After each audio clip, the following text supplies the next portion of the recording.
Looking now at tonight's top stories. The Air Force is mourning the loss of 3 men killed when the Iroquois crashed while flying to an Anzac service in Wellington.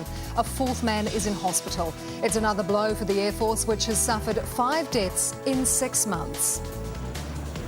Prime Minister John Key paid tribute to the 3 victims as he joined 7,000 people at the official Anzac service in Gallipoli.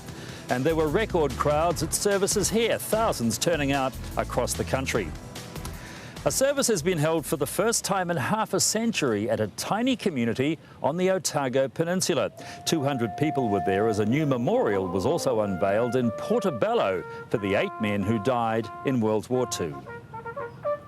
Oh, well, I went to Italy to visit my uncle's grave and I found that, realised they were a long way from home and that we just needed to locally do something to commemorate that. A memorial's now planned for those killed in World War I.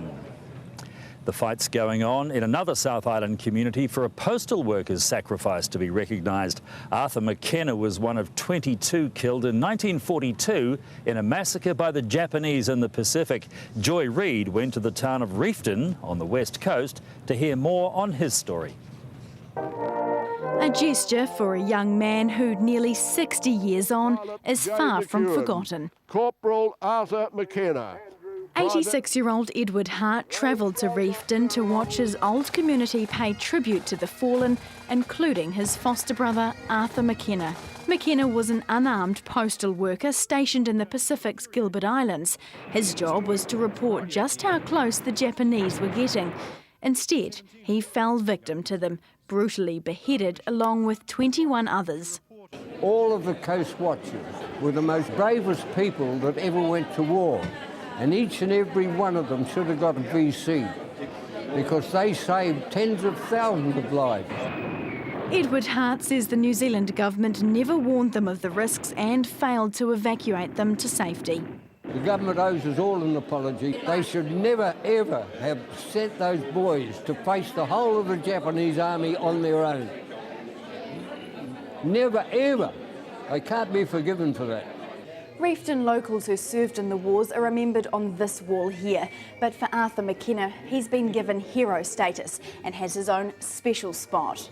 His name's also etched in stone. They matched brutality with gallantry and met their death with fortitude. And in memories. Joy Reid, One News. The dawn service at Gallipoli has become something of a rite of passage for young New Zealanders, but it wasn't always so.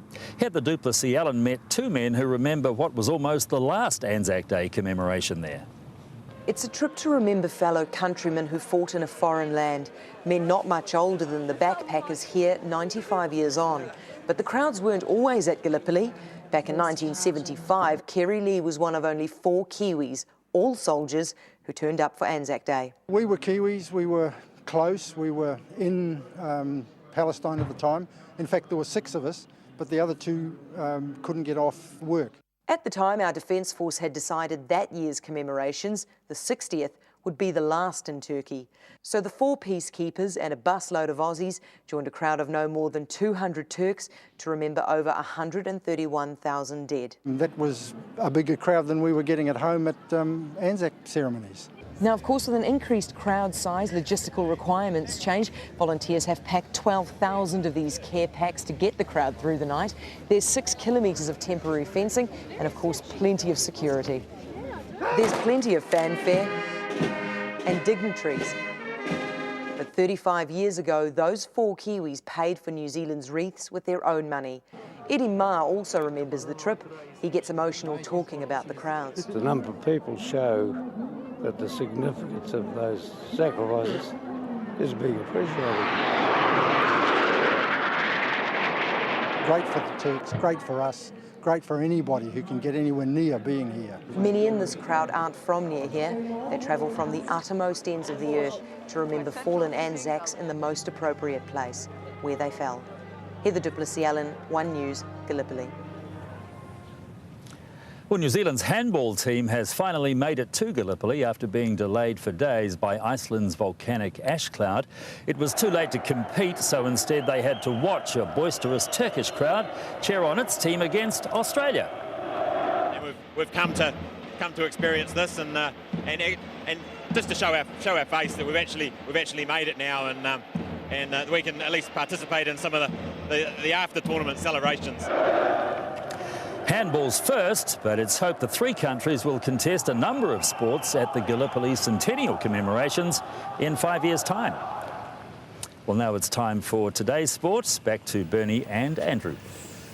Thank you, Peter. Yes, Andrew is here with sport and more sordid details from the Storm saga. Had to come, didn't they? It did. More details revealed today about the under-the-table payments and just who is going to turn up to play the Warriors tonight. We'll take you live to Melbourne next. Also this evening, has the Hurricanes' new Super 14 star come of age? Only really probably The refs have had enough in South Africa. Behave yourself or I'll inject you. Plus, is this the strike that will win Manchester United the Premiership title in England? We have the latest from the jet sprints and also the big power boats. And turning back the clock, a snooker legend chalks up a massive upset at the World Champs.